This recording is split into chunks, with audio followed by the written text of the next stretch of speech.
Hola chicos, ¿cómo están? Esta semana les traigo preparado la segunda parte del video para que ustedes puedan realizar su guía de aprendizaje. Por lo tanto, los invito a colocar mucha atención. El objetivo, ¿verdad?, es identificar los elementos de la estructura interna en la narración y poder aplicar con los videos, ¿verdad?, todo lo que ustedes ya aprendieron. Vamos a hacer, pero antes de que ustedes comiencen a hacer su guía, ¿verdad? Yo sé que les faltan partes todavía por completar. Vamos a ver un resumen para que les quede todo mucho más claro. Coloquemos mucha atención, chiquillos. Ya, nosotros estuvimos viendo, ¿cierto?, lo que es la narración. ¿Lo recuerdan? Ya. ¿Y qué es lo que era la narración? La narración, ¿cierto?, es poder contar una historia que es de mentira, que es de ficción, donde tiene acciones, tiene hechos, tiene tiempo, tiene un espacio y tiene personajes, ¿verdad? Y esta narración dijimos que tenía algunos elementos. Y los elementos eran un narrador, un marco, un personaje y una estructura. ¿Estamos bien hasta ahí, verdad? Vamos a ver ahora cada uno de los elementos de la narración. En los elementos de la narración tenemos, ¿verdad? Dijimos que teníamos al narrador. Y el narrador era la voz ficticia quien nos cuenta la historia, ¿verdad?, que está creada por el autor. Pero tenemos distintos tipos de narradores. Tenemos al narrador omnisciente, que acuérdense que era un tipo como un dios, que conocía hasta los sentimientos y conocía los pensamientos también de todos los personajes. El segundo narrador que tenemos es el objetivo. Este narrador está fuera del relato y él nos cuenta todo lo que él observa. Pero aquí él no habla ni conoce los pensamientos ni tampoco los sentimientos de los personajes. Tenemos al narrador testigo, que este está dentro del relato y es, ¿verdad?, un personaje secundario y cuenta lo que le sucedió al protagonista. Tenemos al protagonista, que está dentro del relato y que es un personaje principal y cuenta su propia historia. Y estos personajes que nosotros tenemos aquí, estos 4 narradores, los podemos dividir en heterodiegéticos, los que están fuera del relato, que es el omnisciente y el objetivo, y el homodiegético, que está dentro del relato, y aquí tenemos al testigo y al protagonista. El otro elemento que nosotros tenemos, ¿verdad?, en la narración es el marco. Y el marco quiere decir que es la localización de la acción en el espacio y en el tiempo. ¿Dónde se localizan estos? Y aquí tenemos el elemento del marco, tenemos el espacio, que aquí podemos hablar del espacio físico y del espacio social. En el espacio físico es el lugar donde suceden los acontecimientos. Y el social tiene que ver cómo es la sociedad en donde ocurren los hechos, las costumbres, las culturas. Y el psicológico es el clima emocional que envuelve a todos los personajes de la historia. También encontramos el tiempo. Y el tiempo de la historia tiene que ver con el orden cronológico.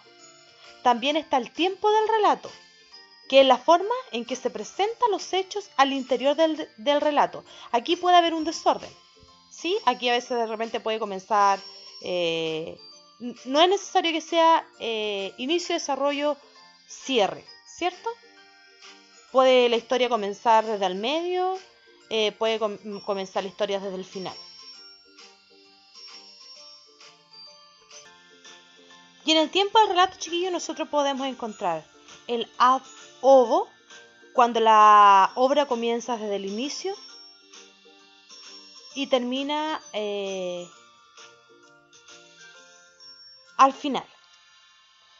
In media, cuando la obra, ¿verdad?, comienza de la mitad de la obra, ¿ya? Y la in extrema res es cuando la narración comienza con el final de la historia. Entonces, en el tiempo de relato podemos encontrar estas tres formas de comenzar una historia.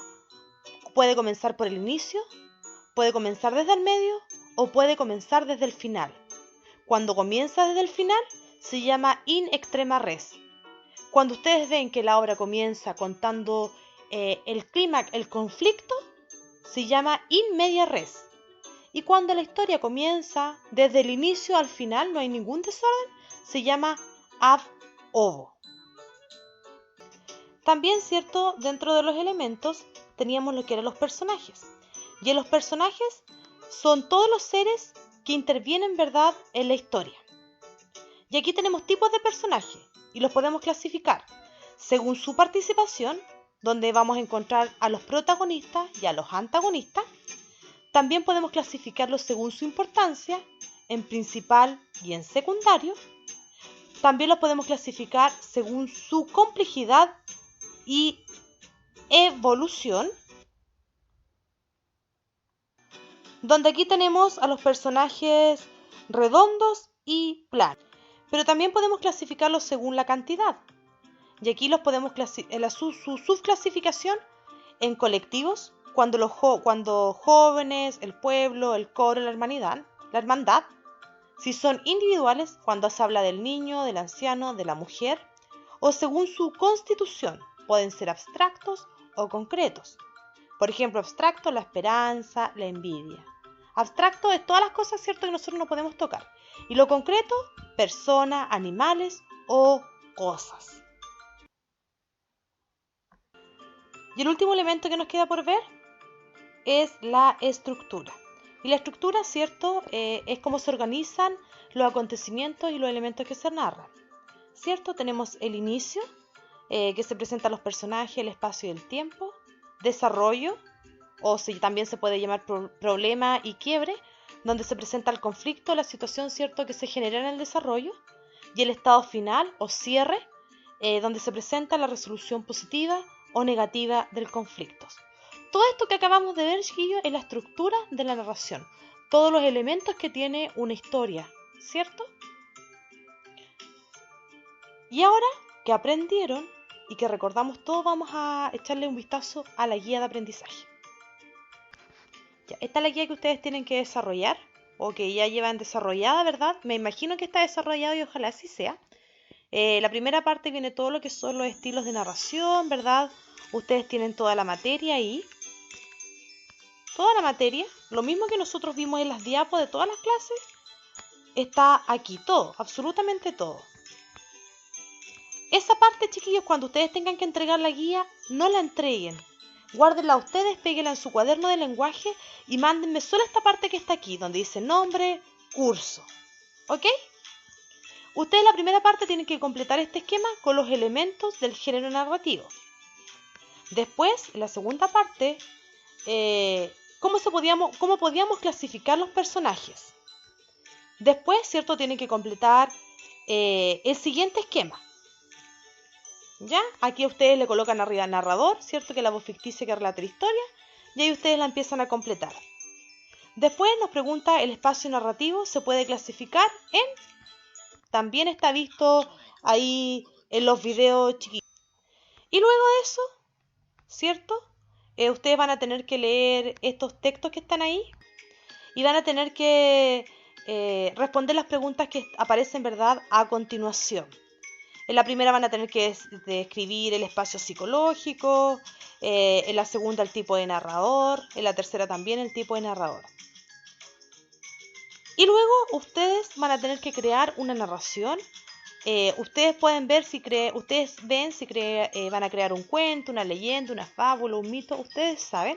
Pero lo que sí necesito que ustedes utilicen todos los elementos que nosotros vimos. No solamente los que vimos en esta guía, sino los que vimos también en la guía anterior. Y ahí les adjunté la pauta con todos los elementos que tiene que tener y todos los puntos que yo voy a colocar, ¿verdad?, por nombrar o yo identificar cuando los lea los elementos. ¿Ya, chiquillos? Solamente eso. El cuento lo pueden hacer una hoja de cuaderno, de blog, de cuadernillo, lo que ustedes tengan. y lo adjuntan con la guía. No se olviden que la guía solamente me tienen que mandar la parte de las actividades, ¿ok? Solo la parte de las actividades. Esta parte que les estoy mostrando ahora, no me la envíen, eso no lo necesito, eso queda para ustedes en su cuaderno, lo pegan o lo corchetean. Solamente necesito que le coloquen nombre a esta parte de la guía, desde aquí, y me la envíen, desde ahí hacia adelante. Ya chiquillos, un abrazo enorme y cuídense mucho.